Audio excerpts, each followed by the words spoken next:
Hi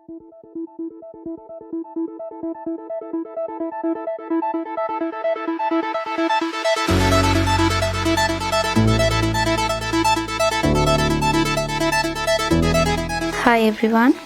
So in this video clip we will be talking about some important difference between strong acid, weak acid, buffer solutions and calculating their pH values. So first we'll have a look at strong acids. Two examples are given here, hydrochloric acid and nitric acid solution. When it comes to strong acid solutions, in aqueous medium, they'll undergo complete ionization. In order to show this complete ionization, we put a single arrow. So they undergo complete ionization or 100% dissociation to give hydronium ions and chloride ions if the acid is hydrochloric acid. So if you take a solution of hydrochloric acid, you will find only hydronium ions and chloride ions. The solution doesn't contain any unionized form of hydrochloric acid. So if we started with a concentrated C hydrochloric acid solution, so in aqueous phase it will undergo complete dissociation to give C concentrated H3O plus ions and C concentrated chloride ions, because the stoichiometric ratio is 1:1:1. So this is how the dissociation happens. Next we are going to have a look at the calculation of pH value. For example, we will start with 0.1 mole per decimeter cube concentrated hydrochloric acid solution. So if we want to find out the pH value, we need to know the concentration of hydronium ions in this particular solution. So pH equation is given here. pH is equal to -log10 hydronium ion concentration, and you can see that I have divided this equation by 1 mole per decimeter cube, that is to cancel out the units, because pH never have any units. So if we know the concentration of hydronium ions in this solution, so we can find out the pH value. So we are starting with 0.1 mole per decimeter cube of hydrochloric acid solution. Since the stoichiometry is 1:1:1 and it's a strong acid, so that it will undergo complete ionization, so the hydronium ion concentration is also 0.1 mole per decimeter cube. So once we substituted this value in this place, you can find out the pH value, which will give 1. So that is how we are going to find out the pH value of a strong acidic solution. Okay, next we are going to have a look at weak acid solutions. So two weak acid solutions are given here, formic acid solution and acetic acid solution. So when it comes to a weak acid solution, normally in water phase or as aqueous phase, they undergo partial dissociation to give ions. So we can see that the single arrow which is used in the case of dissociation of hydrochloric acid to show the complete or almost 100% ionization. Also, we can understand that a solution of hydrochloric acid does not have any free form of hydrochloric acid molecules, as they are completely dissociated to hydrochloric acid, hydronium ions and chloride ions. In the case of acetic acid, double arrow is used to show the partial or else less than 5% of ionization in water, and the reaction is reversible. Initially, a number of acetic acid molecules, they break up into acetate and H plus ions or else hydronium ions. As time goes on, some of the acetate ions and hydronium ions, they recombine to form acetic acid molecules back again. Eventually, a state is reached in which the acid molecules ionizes as fast as the ions recombining, reaching a state of chemical equilibrium. So once this equilibrium is formed, to this equilibrium mixture or a solution, we can apply equilibrium law. Now when it comes to the pH value, if we want to find out the pH value of such a solution, we need to find out the hydronium ions in the equilibrium state. because initially we are starting with C concentrated acetic acid molecules, but initially the solution doesn't contain any hydronium ions or acetate ions. As time goes on, at a certain point equilibrium is reached. So at the equilibrium you might have some unionized acetic acid molecules as well as some ions. So this is a mixture. At equilibrium you might find a mixture of acetic acid, acetate ions and hydronium ions. If you can find out the concentration of hydronium ions at equilibrium, then you can find out the pH value of that particular solution. But only by knowing the concentration of, that means the initial concentration of that given acid, we can't find out the hydronium ion concentration. So we need equilibrium constant. Now here, since this equilibrium releases hydronium ions to the solution, we can apply acid dissociation constant. So acid dissociation constant is equal to acetate ion concentration into hydronium ion concentration divided by acetic acid concentration. And we need to know all these concentrations are equilibrium concentrations, not initial concentrations. So we know the equilibrium concentration of acetate is X and equilibrium concentration of hydronium ion is X. And the acetic acid concentration is C minus X at equilibrium. So you know the stoichiometric ratio is 1:1:1. So if X is dissociated, if X get dissociated from acetic acid, X mole per decimeter cube of acetate ions will get produced, and also X mole per decimeter cube concentration of hydronium ions get produced, because the stoichiometric ratio is 1:1:1. So next thing is, if we know the Ka value for this particular equation and if you know the initial concentration of acetic acid, then you might end up getting the pH value. So now we'll come to this point. So after this substitution, now we know this is a partial dissociation. So you are starting with C concentrated acetic acid solution. So X amount will get dissociated at equilibrium.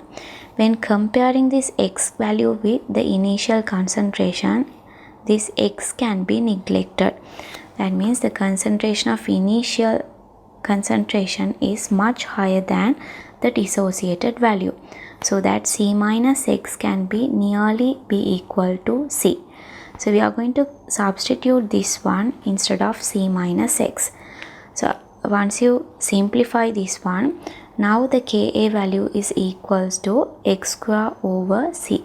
That means C minus X is nearly equals to C. So that we are going to substitute C here.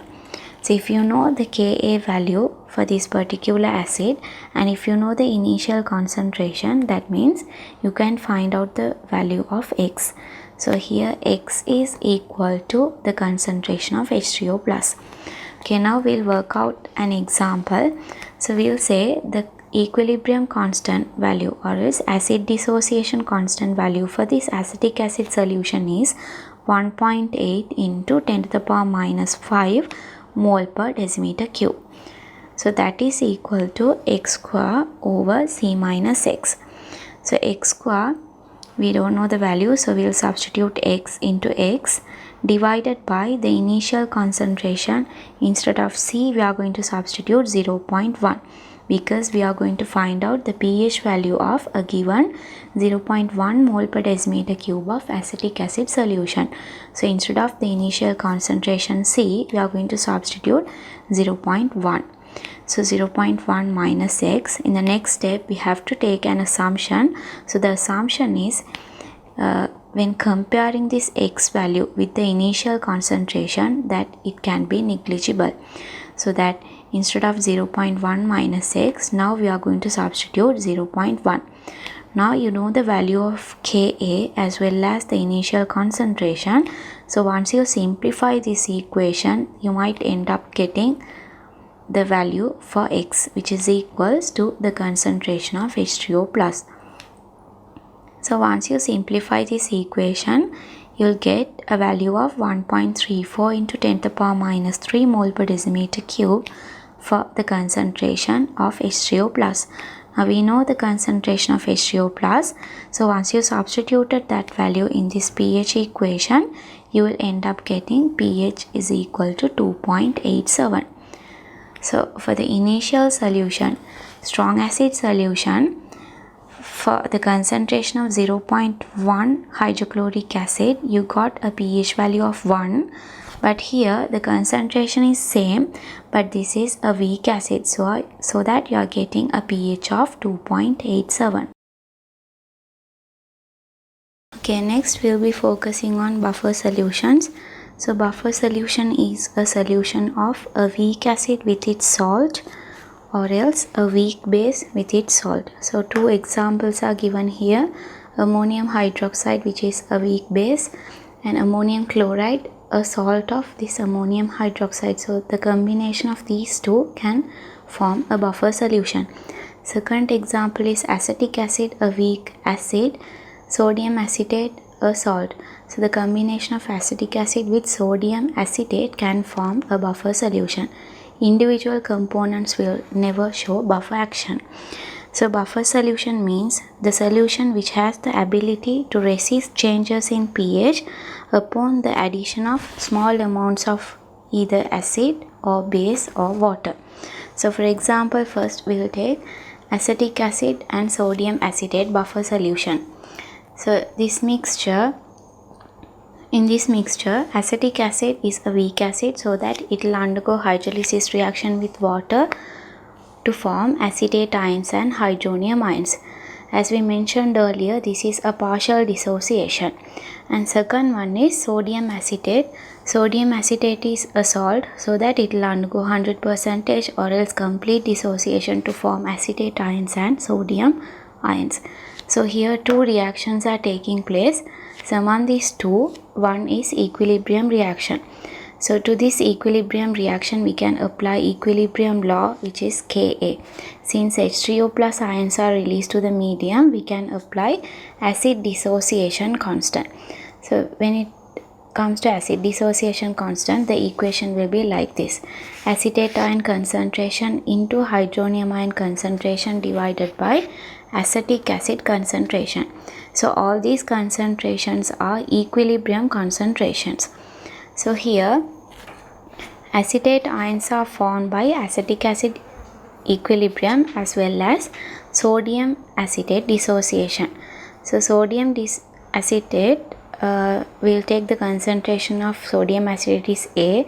Since this will undergo complete dissociation, A mole per decimeter cube of sodium acetate will get formed. That means sodium ion concentration is also A, acetate ion concentration is also A, because the stoichiometric ratios are 1:1:1.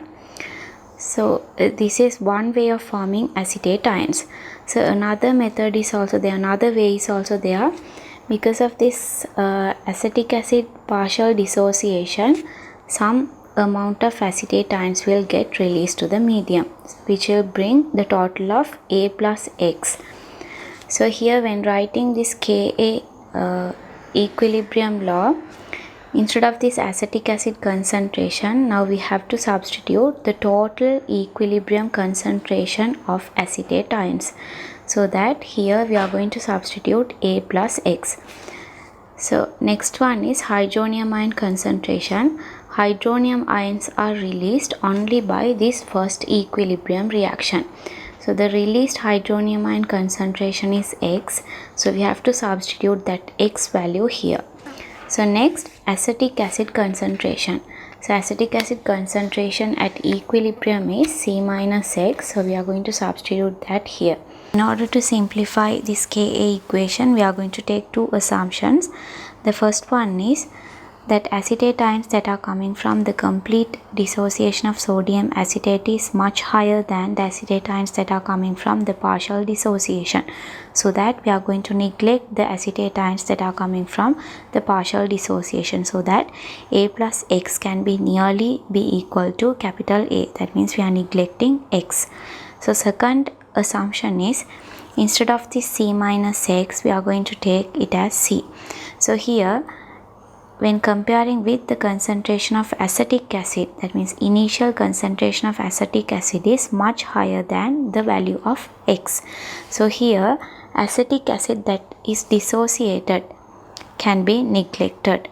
So that is the second assumption.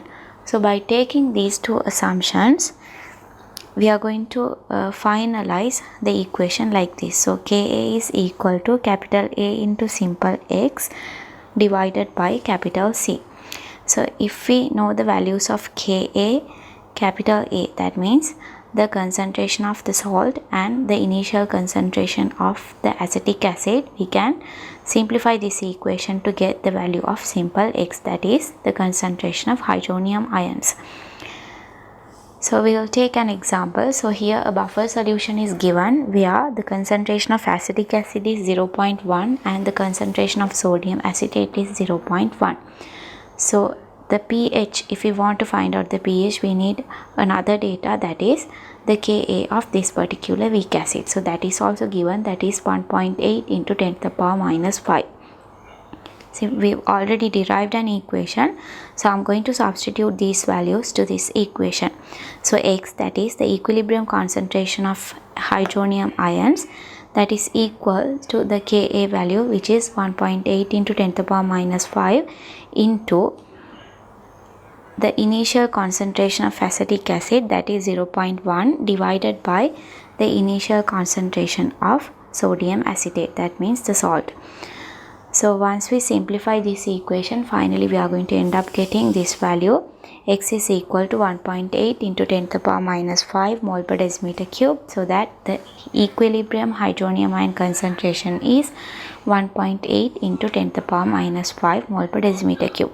So if we know the concentration of hydronium ion, then we can substitute it into the pH equation, which is going to give 4.744. That means this buffer solution is acidic buffer.